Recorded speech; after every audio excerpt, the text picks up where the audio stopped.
Magsasaka sa Davao, ang alaga ay hindi manok, baboy, baka o kalabaw. Kung hindi cute ng musang na sa kanila ay minsang naligaw. Ang dalawa, best friends na. Ito ang kwento nila.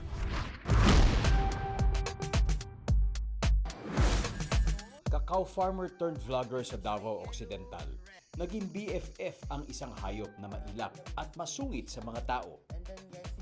Saglit lang, di pa nga nabalatan. Oh, ito na. Ito na. Yan. Nagulat lamang ako at mayroong bumalik doon sa bahay, isang musang. Yun ay lalaki na pinangalanan ko si Coco. Tapos pinapakain ko ng mga prutas at kami ay naglalaro. Kaya siya maamo sa akin at nasanay na siya.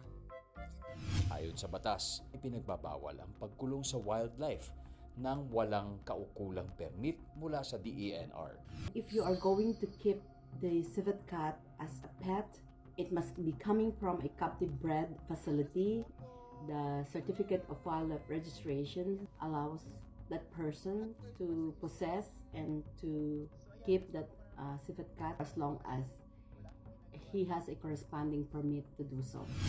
Pero si Coco, hindi talaga alaga ni Ryan kung hindi kaibigang bumisita mula sa kabundukan. Mabuti na lang ay malaki ang farm ni na Ryan kaya malaya nakapag-ikot si Coco roon. Si Coco, guys. Dali, baba ka na, Coco. Dito na ako.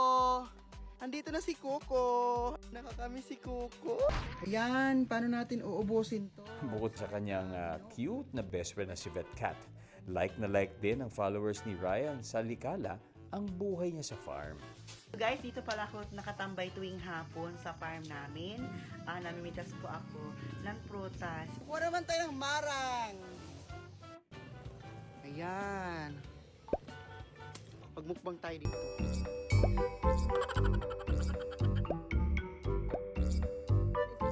Salamat sa mga tulad mo, Ryan. Sa inyo nagmumula ang sigla ng ating agrikultura.